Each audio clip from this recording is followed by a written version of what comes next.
Welcome to the podcast with your favorite cash flow guys, Mike and Blaine. Giving you the best advice while having a beer. When you're running a business, there are problems every day. Let Mike and Blaine help you out and guide your way. Cheers to the good times with Mike and Blaine for business, beer, and BS. Hey, it's another episode of Mike and Blaine. I'm Mike Mylan, also known as Cashflow Mike. That is my friend, my partner, the CEO of Dry Run, Blaine Birch. What's up, man? First one in 2026 in Canada. So background, Canada, outside, freezing cold, Canada. So anyway, we're back in the Great White North. And so you can watch my my Canadian accent come creeping back in over the next 3 weeks. Hey, so what happens when you cross the border? Do they give you a box with your accent back or what? Because it's almost instant. Really? I was like, that was quick. He's right back to it. I did have a meeting today and I walked up and I ordered an Americano and she kind of looked at me weird. Americano? Yes. So it probably won't take too long to get beaten back into me, I think. So yeah. So the drive, I mean, your drive was just awesome. I envy Awesome. that 2 weeks every year that you do that. I mean, you go from Phoenix or Scottsdale area right over to San Diego and up. I mean, almost all the way up the coast, right? Yeah, just north of San Diego. It's kind of our annual vacation because other time it's a great time. It's quiet. There's not a lot of people out there. We can get hotels, really nice hotels for a really good price. And also you get to March and April and the CFOs are all busy and don't want to talk with us during year end anyway.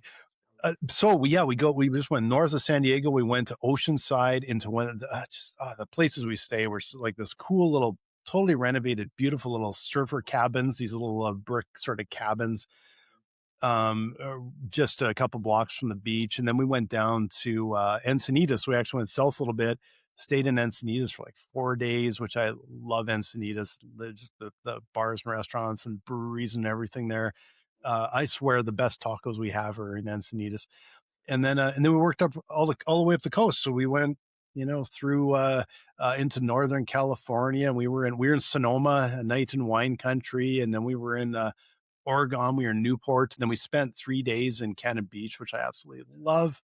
And then into Canada, popped into Jasper for a night, connected with my co-founder in Vancouver for a night at a brewery. And then we headed up to Jasper. So yeah, it's a fantastic trip, but I got to tell you, the last 2 days of driving are you're starting to get tired. Up till that, it's not bad, but those last 2 days are like, oh boy, I'm starting to get tired. And by the time we got home, just a bit of a zombie. So, all right. So if you didn't stop though, how long does it take to get from Scottsdale to Edmonton? if we go straight in hours, it's about 24, 26 hours total. So we'll do that usually over about 4 days. You go to the coast and then you come back from the coast, you're adding at least probably 15 more hours. Like there's, 6 over to the coast and then back,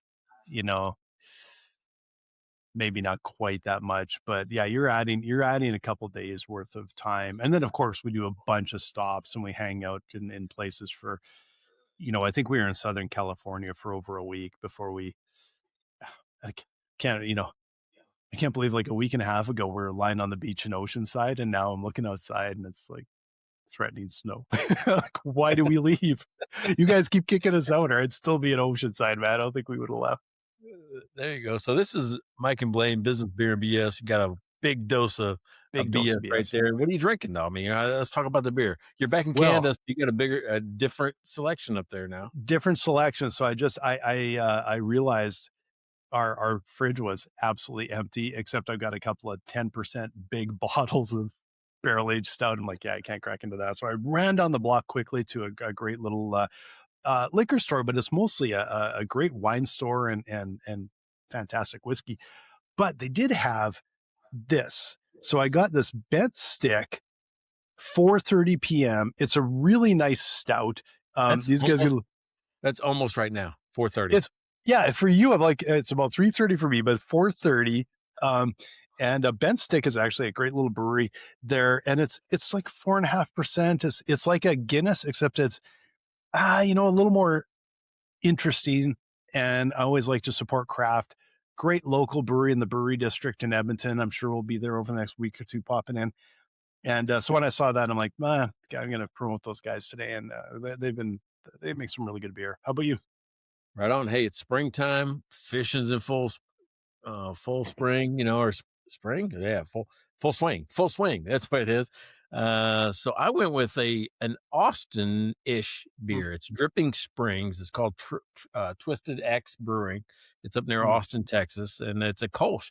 And I don't know Nice. what it is, but a Kolsch in the spring or the hot summer really just hits right. So got a marlin on the front, and I mean, hey, ready to go fishing in the Gulf. I mean, this is going to be a perfect beer for the day. So I'm excited about it.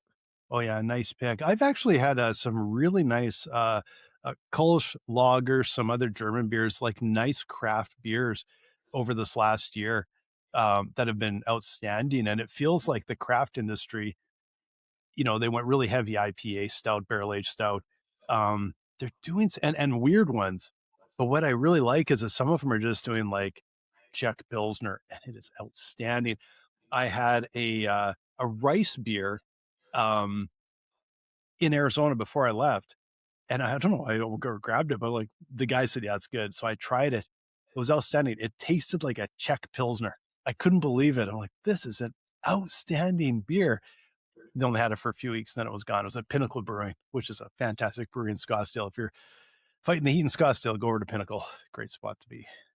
Got it. Hey, speaking of our beer sponsors, I mean, so if you want to be one of our beer sponsors and enjoy this type of promotion of your brand, of your company, it only costs $5 an episode. It's the best $5 you've ever spent on your brand in your life. Today, I'm talking about Karen Hairston. She's up in Michigan at 3S Smart Consulting. She's got an Amazon bestseller out there called Stop Growing Broke, Start Growing Your Profit. And go get it. Go buy the book. And if you're struggling in your business, go check out 3S Smart Consulting up in Michigan. And neighbor Pat, who we actually featured on the show a few weeks ago, or at least about a month ago, always bringing you great beer, but he makes his own beer, brews his own beer. I get so jealous because I get to see all the cool stuff. Pat, I hope you're listening. Get to see all the cool stuff you make. And then get to watch Mike drink it. So that's kind of that's kind of too bad. But anyway, you know what? He tells me all the time, tell me when Blaine's coming. And then silent crickets. I know I'm overdue to hop on a plane. Although I got to tell you, this winter was not very attractive to go to the airport. It was like not feeling like that might be the best place to go right now. So no, but he sees that you're willing to go to Houston and to Austin. It's just, I don't know. We're like the stepchild of Texas or something like that here in San Antonio. Yeah, well, not this year. This year, I hung around Scottsdale, and we didn't move too much. We didn't venture into Texas, but I know it's on the list. I'll have to make it over there. Hopefully next winter. There, I'll come visit you guys and have some patio beer. So, all right, and we still got Devin. Devin, the best LSU fan on the planet. This guy, I'm gonna tell you what, Netflix superstar from an SEC documentary. One of the first opening scenes, this guy is just front and center. I mean, if you've ever wanted to be on Netflix in a documentary and you are the solo act in a scene, that's him. He is cheering on his team in Las Vegas, by the way. They're playing in Las Vegas during that. So he's at the Allegiant Stadium. Have you ever seen that? It looks like a big Roomba in the middle of town. No, I've probably seen pictures, but it sounds great. I'm telling you, if you go look like at a picture of the stadium from the top down, it looks like a Roomba running around Las Vegas. Oh, nice. Okay, tiny bit of BS. All we do coming up the coast, we listen to podcasts, and I highly recommend How I Built This with Guy Raz. If you're an entrepreneur, the stories. He's such a great storyteller. Interviews, but he interviewed the founder of Roomba. And so they talked about how they came up with it and some of the challenges they had and and their sort of how they're leading, robotics in a lot of ways. And the founder of Roomba is starting a new startup after an exit. So I'm really curious what they'll come up with because they've been leaders in robotics for a long time. So it should be kind of cool. Now, see, that's what I want to talk about now. We have a different topic, but that's what I wanted to talk about. All right, but Roomba, and I've had Roomba for, I don't know, almost 10 years now, and we don't even use them anymore, it seems like. Hmm. Isn't that weird? I mean, we Yeah, just don't use them as much as we used to. I mean, we got it. yeah. But I also have all the scars on the bottom of the furniture from the Roomba too. Oh, well, that would dissuade you pretty quick. So I almost bought a robot before we left because I want something to drive around the house and check the house for, especially the one that's always a concern is if like the fire suppression system leaks or something. Water is always a big concern, right? And so I saw one that is made by Ring, but it's still in closed beta, and it's just a little drone. And if something flags in the house or something moves, or you just ask it to, it just takes off and it flies around your house and it'll check, just looks around with the camera and checks your house for you. Wasn't quite available yet. So I bought just a ridiculous number of Ring cams, and some of them do the little, you can control where they look and stuff. I got the entire house covered. I got cams like everywhere, just while we're gone, so I can keep track of water. So now I'm going to get this drone, and what's going to happen is, I'm going to schedule it for something weird, and it's going to get pinged on something, fly off in the middle of the night, come back and like tap you on the head, like, hey, wake up, you got a leak. Yeah, exactly. Well, you'll be walking down the hall half asleep, bam, just smack you right in the forehead and wake you up. Yeah. All right, so that kind of leads into the topic, right? Because we're talking about the death of the expert. Wow, you and I are experts in almost nothing when it comes right down to it. All the topics we talk about, we know nothing about. Now, if you talk about cash flow, we both could talk about business cash flow, but I know you guys don't listen to us talk about business cash flow every week, and we don't want to do that because that's all we talk about all week. So, so we're gonna continue on our non-expert ways and complain about people that act as experts who aren't. Just like that is one of my favorite parts about this podcast is the fact that we don't talk about the things we're experts in, right? Yeah. But I don't think we make claims that we know anything. See, that's the difference. And that's what I think I love this topic, because there are no shortage of people that make outrageous claims that they're experts, that they make all sorts of promises, and they're good at taking your money. And that is literally about it. All right. So after my name, right, there's MBA. I never put it on there, but some people have CPA, some people have MD, some people have, I don't even know what they are anymore. Certified Financial Planner, CFP. I think they should create a new certification or a new classification that's WIFI, Wi-Fi. As long as I have Wi-Fi, I can have any answer to anything. Yeah, that's exactly it. So I'm going to start putting that after my name, just, Mike Mylan Wi-Fi. Yeah, exactly. And the biggest competition they have is AI, because AI still professes to be an expert. And frankly, it probably is more of an expert in a lot of things than some of these self-proclaimed experts. But it's also pretty sketchy usually too. Yeah. So if you haven't picked up on the topic of today, it's the death of the expert, right? The death of the expert. And the point I wanted to make today was it's the most confident voice that gets the attention or wins, not the most correct one, right? It's the most confident one, not the most correct one. Always. But I 100% agree with you, but I will put forward, what if it's the rise of the expert? Because people have been getting some hard lessons for a lot of years now. And I wonder when it's almost like seeing old 3D graphics. There's a certain point where it's like the first time it's just like, well, that's amazing. And then after a while, it's like, oh, that looks super fake. And I wonder if that will start to happen, or maybe it's already happening, that people are getting to be a little bit more discerning. I actually had a conversation this afternoon with a friend of mine. We were having coffee, and he's highly experienced entrepreneur.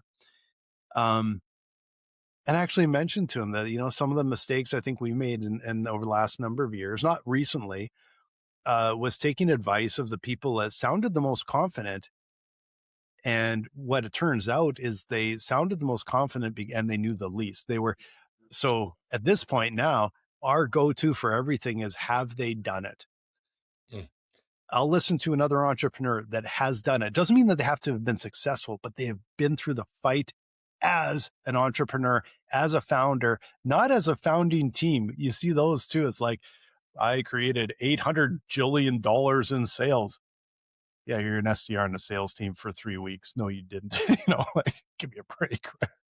That was the most powerful thing you said in kind of the pre-warm up that we do, just kind of getting everything set up, is that, I have to have done it. Now I'm on the faculty at the Graduate School of Banking at Colorado. It's one of the hardest rooms to walk into to teach bankers that are already executives in programs, right? Because to get into the program, you already have to have the background be sponsored by a bank and be in a succession plan where you're going to be the next president or CEO or something of a bank or executive leadership, right? Yeah.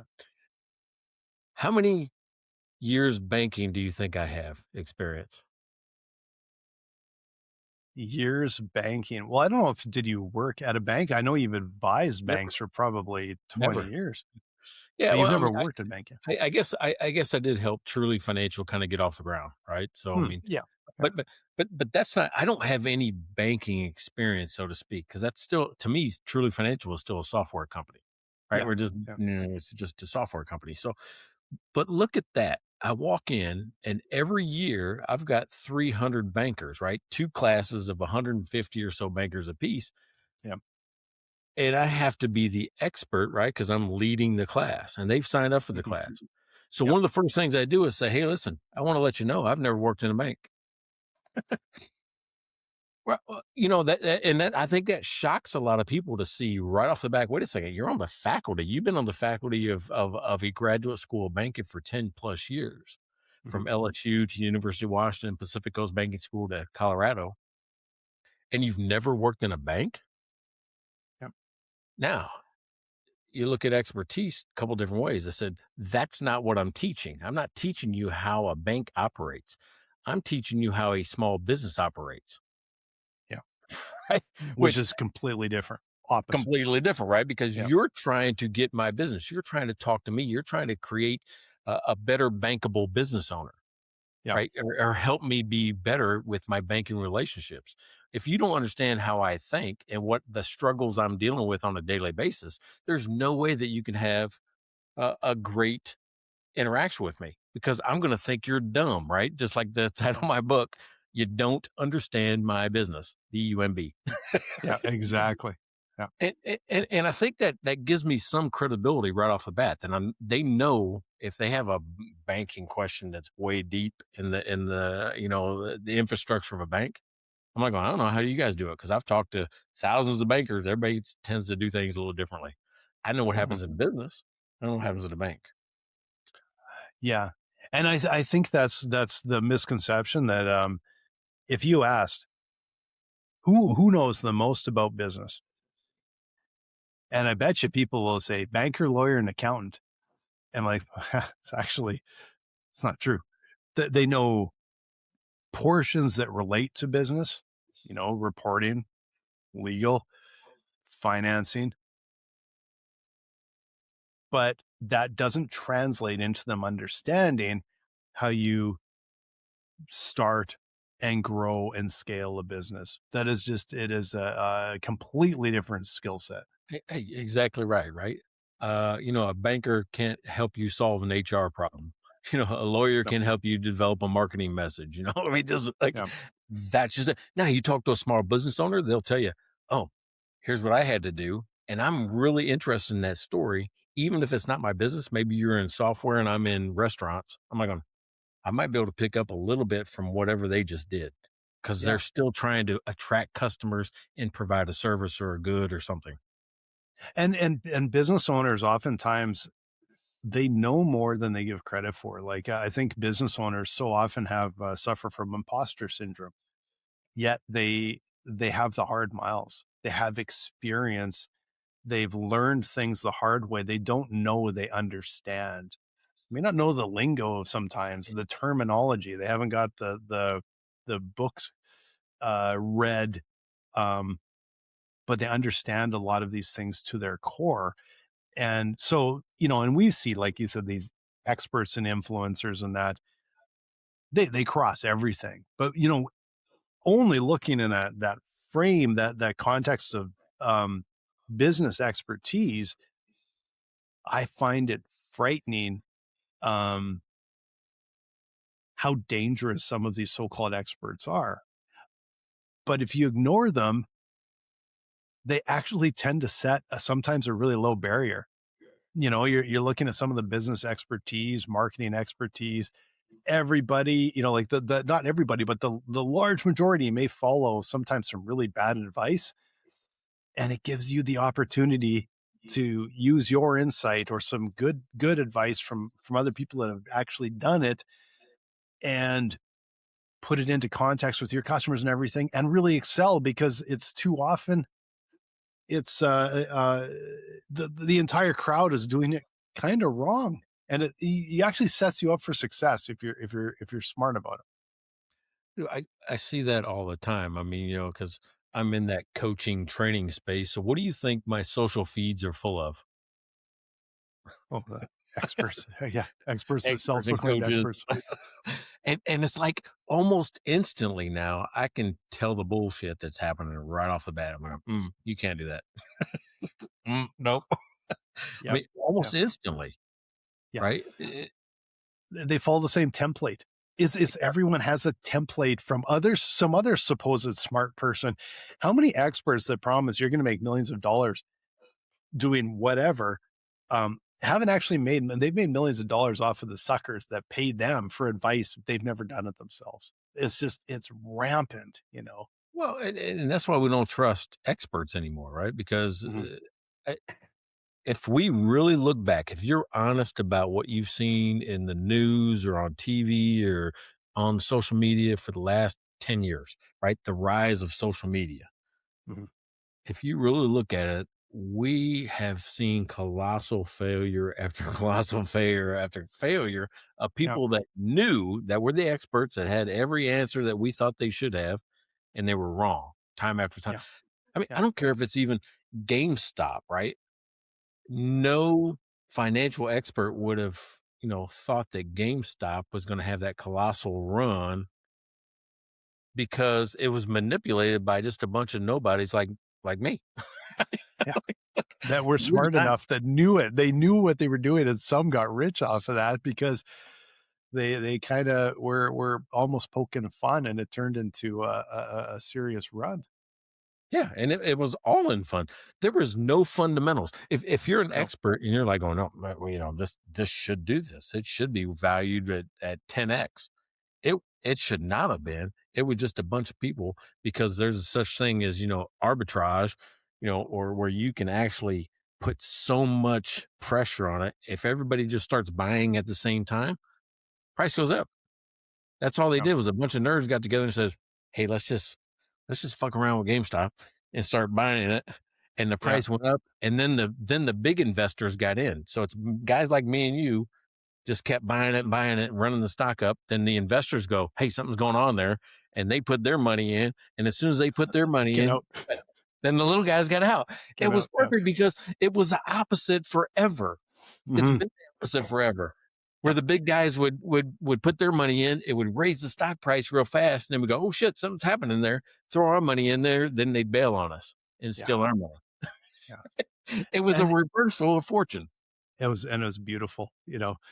The the key, the thing that I found over the last, like when I look back to some key conversations I've had, let's say over the last 5 years, over even the last 10 years, but even shorter term, some of the absolute best insight and smartest observations I've got um, were almost sneaky.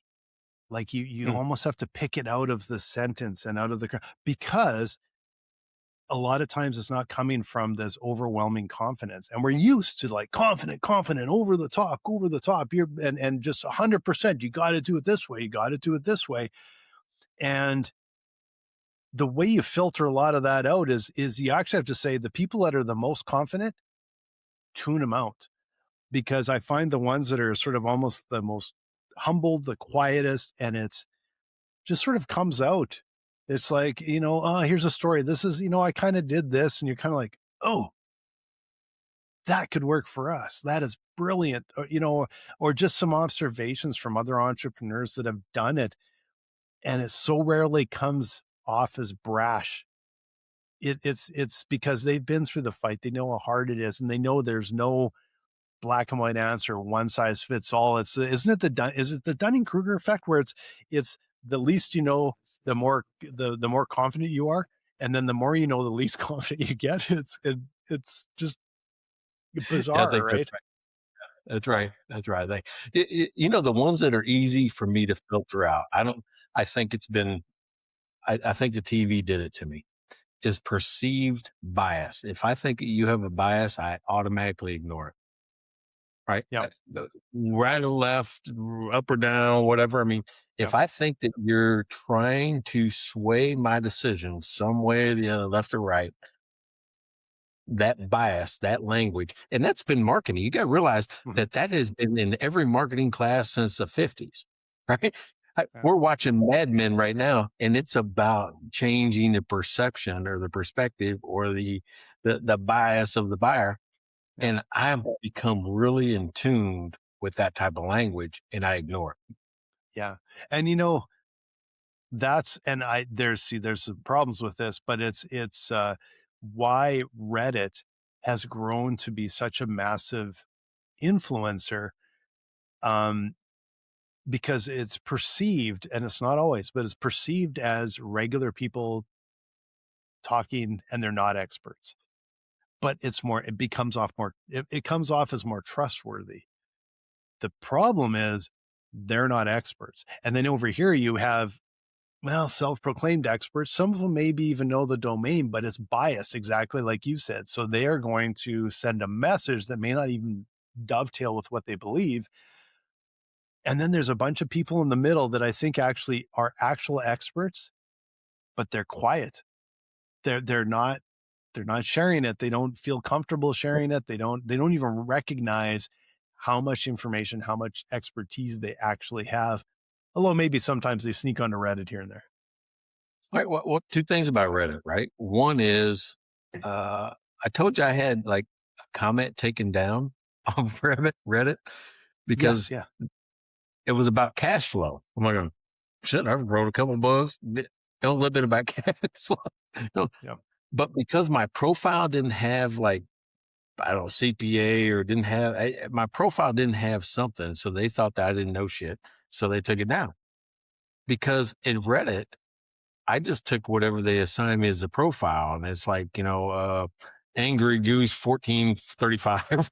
It's like nobody knows who anybody is. It's one of the cool things about it, right? Mm-hmm. So,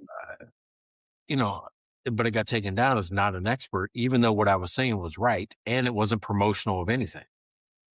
And it's kind of disturbing because, again, it's like Reddit, if that's the approach they're taking, are encouraging self-proclaimed, It's not Reddit. It was the group the moderator. The moderator of the group, right? So there's just like an individual that thinks they're the expert. So if they don't like what you say, they'll take you out. Yeah. And it's sad what you wrote, because I guarantee you whatever you wrote, if I read it, would be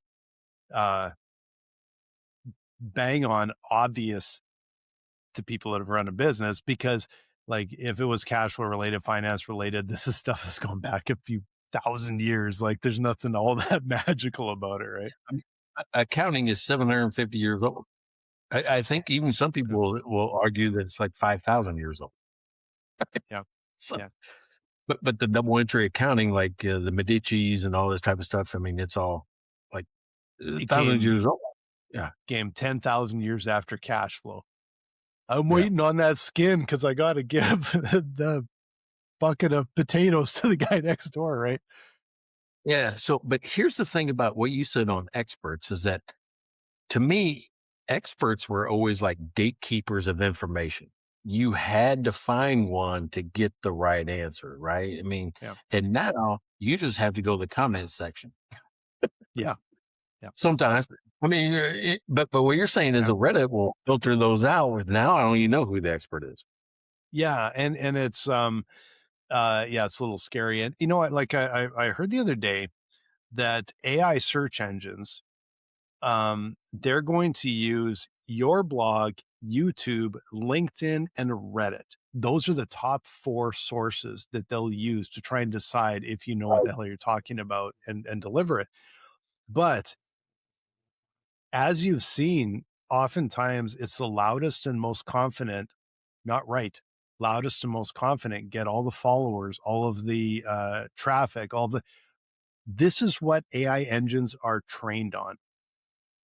So even when you had your stuff taken down by Reddit, but there's other people that, like I said, maybe they have CPA behind their name, have never run a business, but they took accounting, which is recording and reporting, not running a business, giving business advice that is higher ranked on Reddit and picked up by AI engines. And, you start to see the reason that these AI systems, LLMs, are not necessarily informed or right because it's garbage in, garbage out. And how does it discern what is smart and what isn't? Well, it's like Wikipedia, right? If you're looking at SEO, I mean, from a Wikipedia's type standpoint, it's one of the best websites because it gets so much traffic, right? It's pretty trusted. It's supposed to be vetted. And I know there's problems with it, but there's probably problems with every single website you ever look at. Yeah. So Jeff, the guy that does my marketing, says, "Hey, you don't have a Wikipedia page." I've never tried to get a Wikipedia page. I don't even know anything about this. Yeah. He tried a year ago to get me a Wikipedia page and couldn't do it because there wasn't enough articles, even though he provided them with like 20 articles or some shit like that out there that weren't written by me, that weren't on my website, that were third-party sources. He combined all that and it got declined for lack of something or another. And I'm like going, must be damn hard to get a Wikipedia page. Maybe I should trust more of what it is. Right? Yeah. And it's interesting that I does AI actually use Wikipedia often or not? Because I have heard it's Reddit and it actually Google on SEO also, from what I've heard, from what I understand, values, I would say probably overvalues Reddit because they see it as probably impartial. I think it's that impartial. I don't think it's necessarily moderated that well. They haven't read the comments because there's like, I could probably pull up Reddit right now where there's some probably worse than Twitter or Facebook or whatever comments on things. Is that exactly. Maybe that's impartial, but it's violent.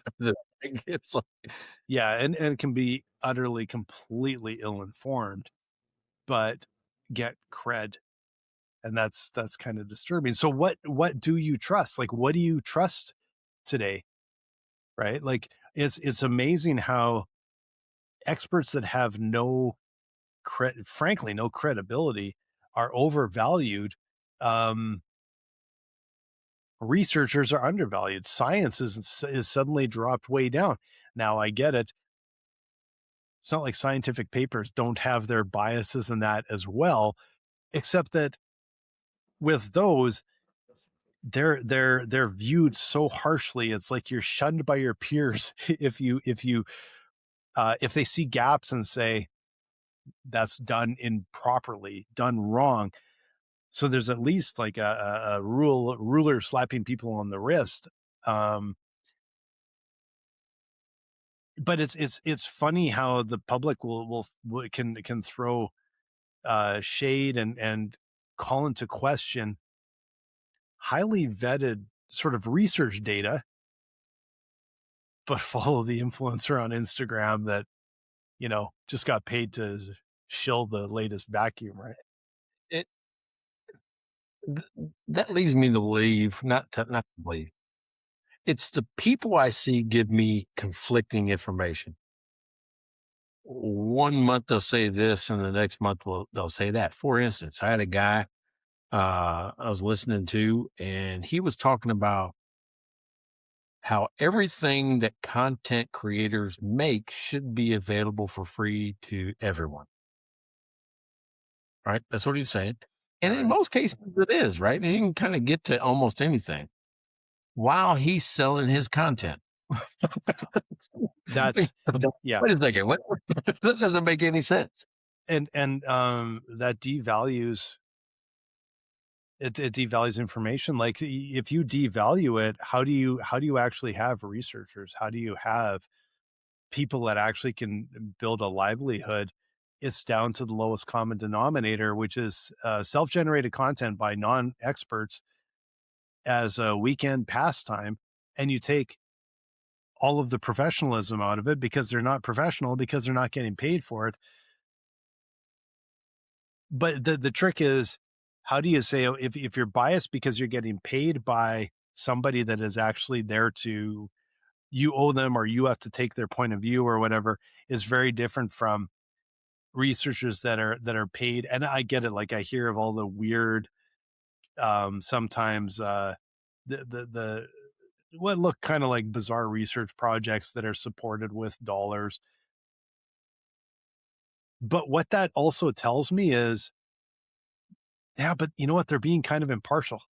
Like they're just kind of going, yeah, you want to research that? Contribute to the knowledge as long as you follow your research guidelines, your research methods. And that's really what you're judged by, right? All right. So for 6 seasons, we've pretty much given away free content. Pretty much. I mean, yeah, we get paid for it, right? We get paid for it, but when it's not like we're asking people. I mean, I guess we do ask people. I don't know what to say about that. But it's, for the most part, I mean, the average user can just get to our stuff for free. Yeah. Even if you sponsor, it's a volunteer. Hey, I like that message. I want to sponsor that message. Mm-hmm. It's a choice. You can still, as a sponsor, even if you choose not to sponsor or give us money, you can still listen to the material. Yeah. Right. I don't think I would want to go the other way where you could only get to my stuff, our stuff, if you paid. In this case. In this case, yeah. But this case.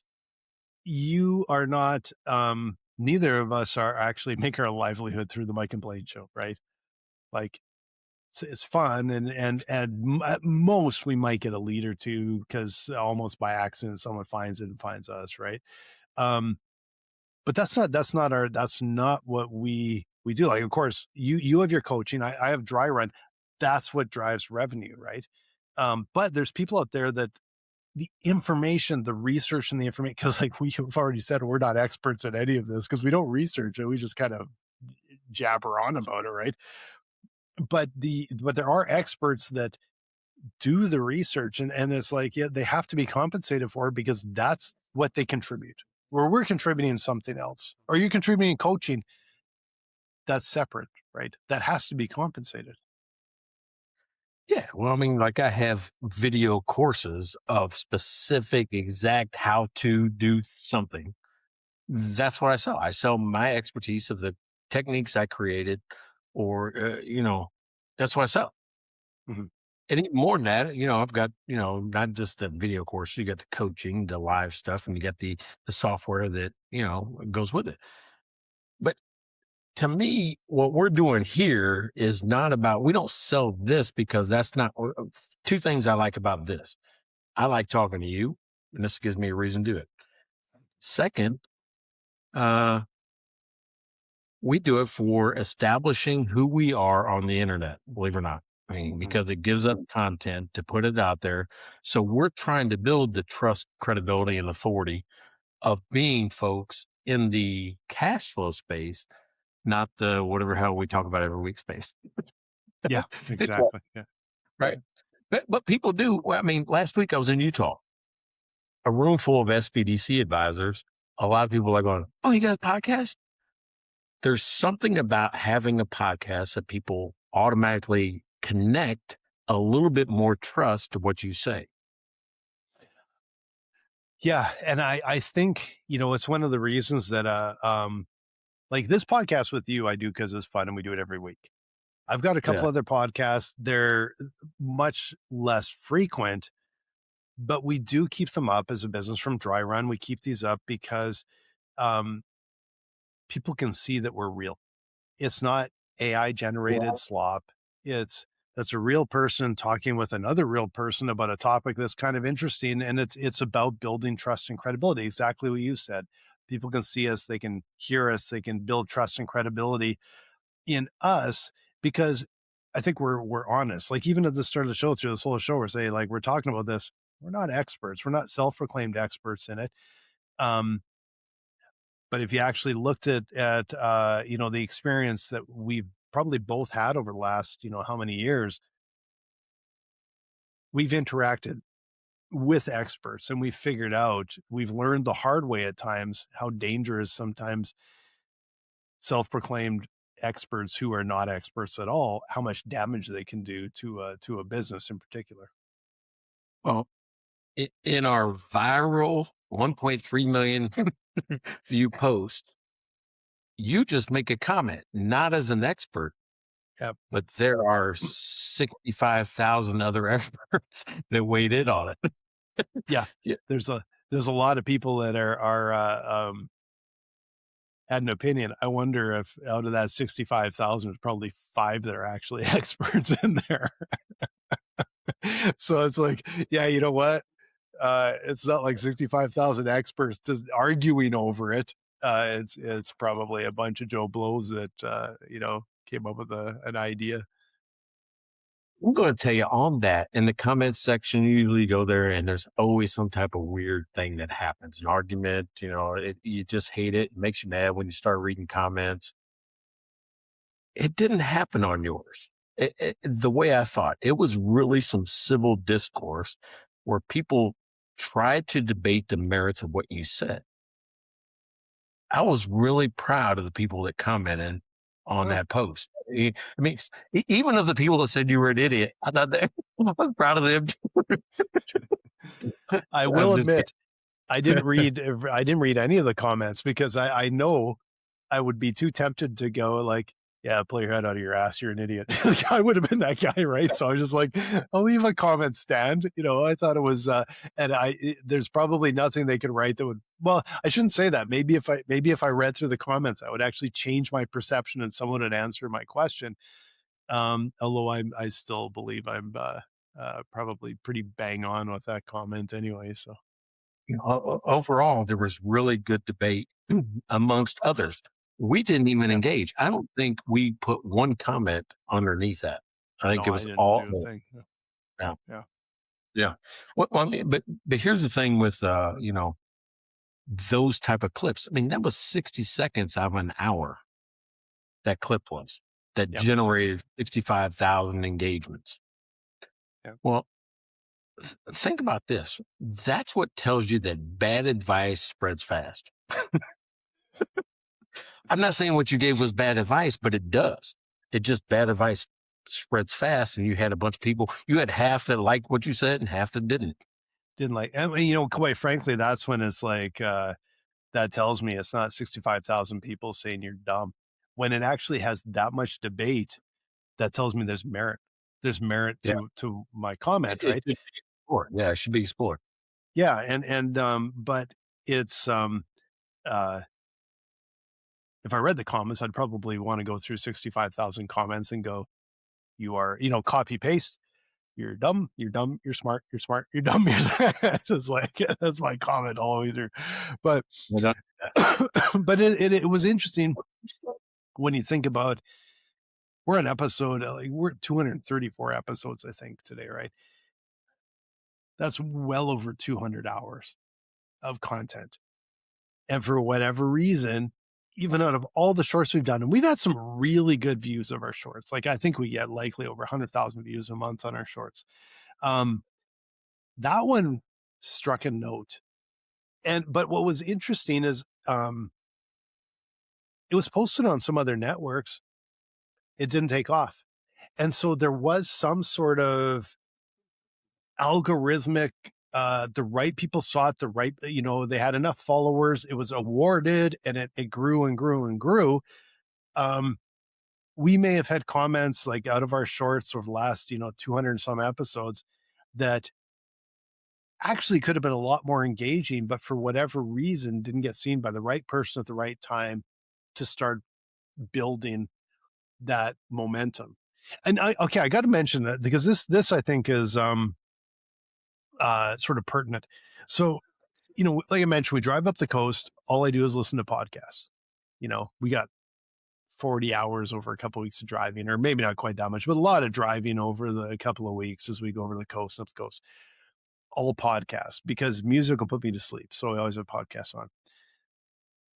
And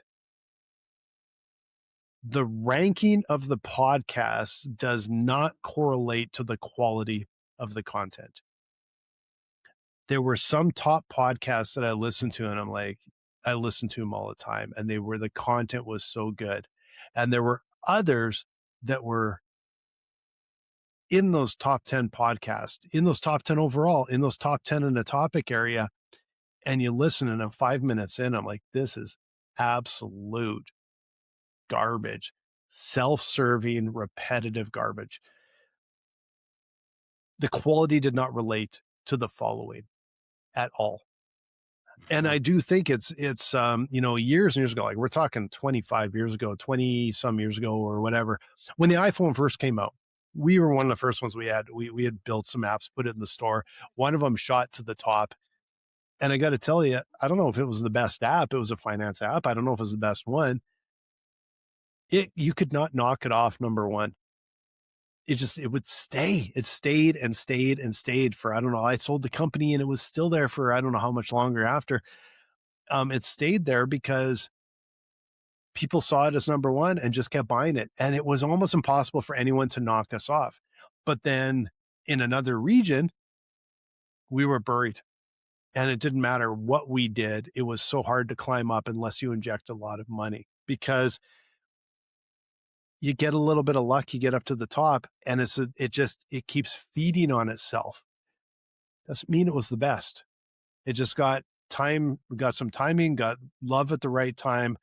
And once it was there, you couldn't knock it off. Yeah. I mean, and that's exactly what happened with that post. It just takes on the life of its own. You can't, as a creator or somebody that's putting content out there, gauge that. I don't know how they can't. I bet even Mr. Beast has some posts that he hates. Oh, why didn't that one take off? That was 15 times better than whatever. Yep. He gets enough views just because he has enough followers, right? Yep. We have what, 100 followers on Instagram, our Instagram page.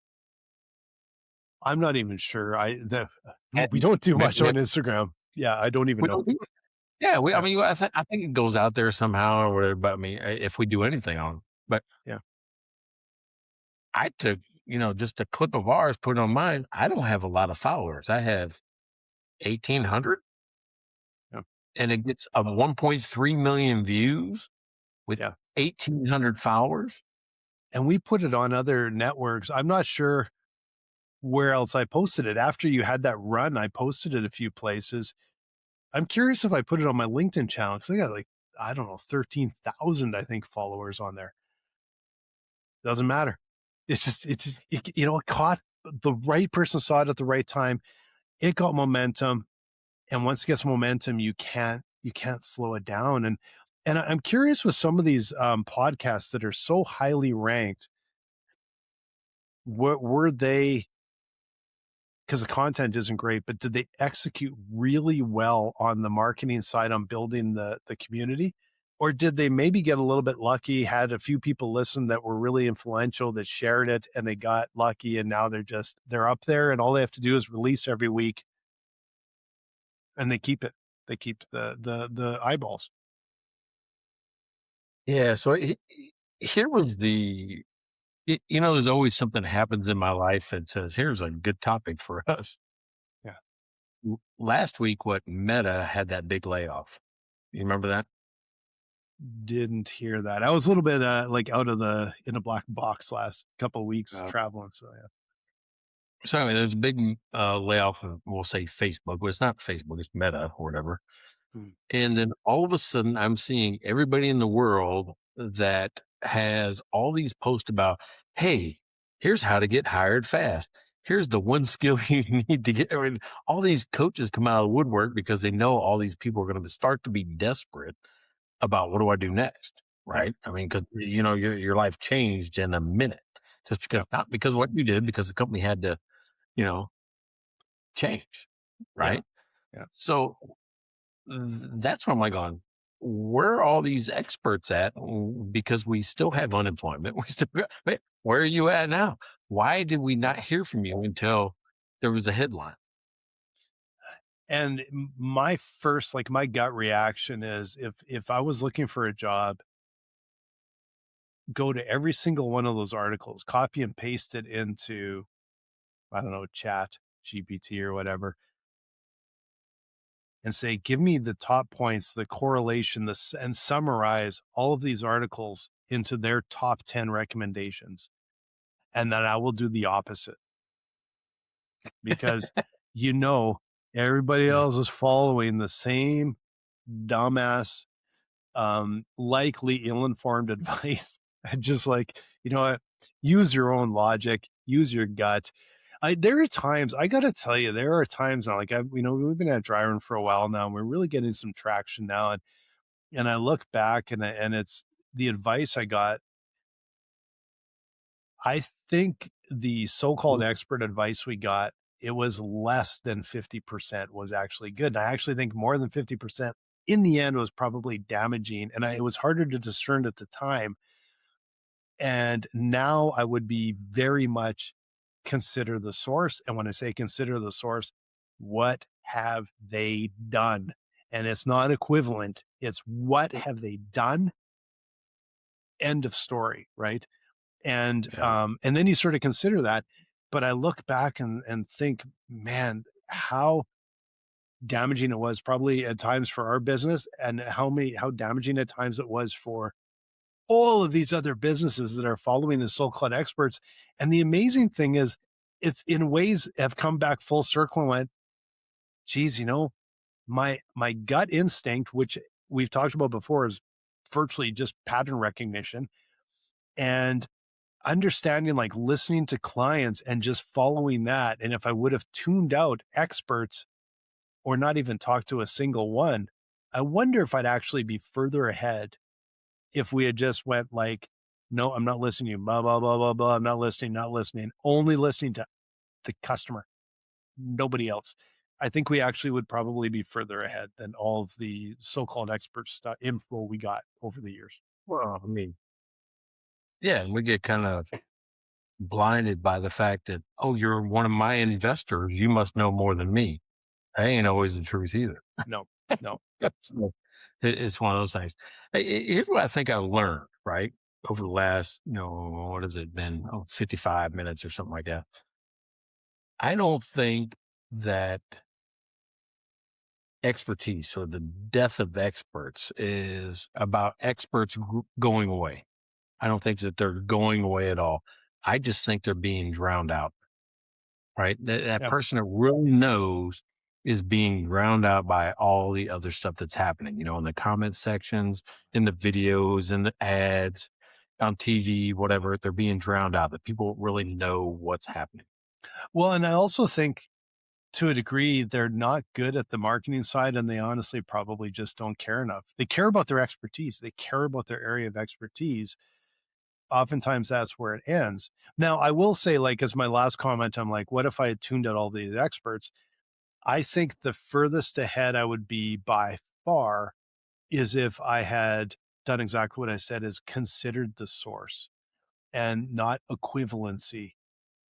Considered the source and went, entrepreneur fighting the same fight I am and is maybe where I'm at, maybe a little ahead, but maybe even a little further back, but there's still value there because it's based on actual experience and the the complicated cloud of everything that mixes together, and tune out the loudmouths And I think that my number one rule today is if someone seems incredibly confident,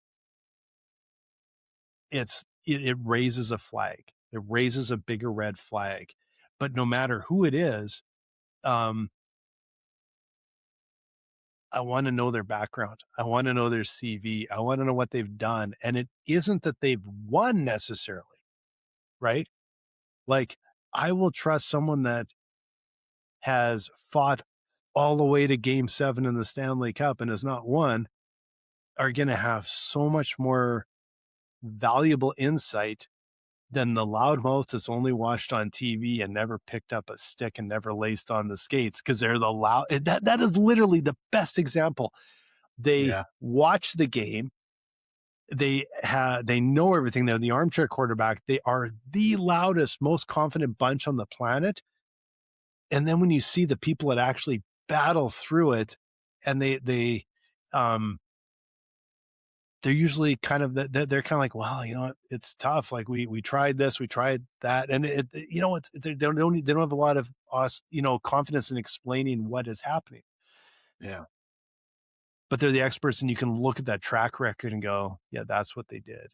There was, I'm going to sort of paraphrase here because I just can't remember. I saw just this little tidbit of Mark Messier was on and I just read about it. I didn't see the clip. I'll have to look it up. But he was on an after hours after a hockey game the other night. The Oilers won it, but they didn't look necessarily 100% great when they won it. And one of the other commentators who also played the game, and he said something like, yep, no, not good. They did not look like they're in control of the game. And I guess from what I read, Messier was really quiet for a second, and he'd be so freaking intimidating, that guy. And he just kind of looked up and he said, what I saw was that they won. They delivered when they had to deliver. They had experience to do, and they won. And it was so amazing because he's one of the best leaders in sports, and you realize that that's what it comes down to, that experience where he just said they found a way to win. They bent, but they didn't break. And I was like, oh, that was interesting. That was really insightful. And as you consider the source, and you go, yeah, I guess done it. All right, man. Hey, one of my favorite episodes, man. This has been a good one. So I appreciate that. This is the reason why we keep coming back every week, is my hope that you as the listener got something out of this like I did. So I appreciate you. And, what can they do to help us? Like, subscribe, follow, please. I know we're at the end of the show here. If you're still watching, please like, subscribe, follow, and buy us a beer. MikeandBlaine.com. You can buy us a beer. Or you can even reach out and contact us, beer@mikeandblaine.com. That's our new email address. Reach out. We would love to hear from you, and would love to have you sponsor the episode, or the show. $5 an episode, we'll talk about you. So thanks again, man. This was so fun. I love that I can travel all the way across North America, and Thursday afternoon I can still pop on and chat with you. It's the most fun part of my week. Check out their website at mikeandblaine.com. Then subscribe to the podcast and buy these guys a beer.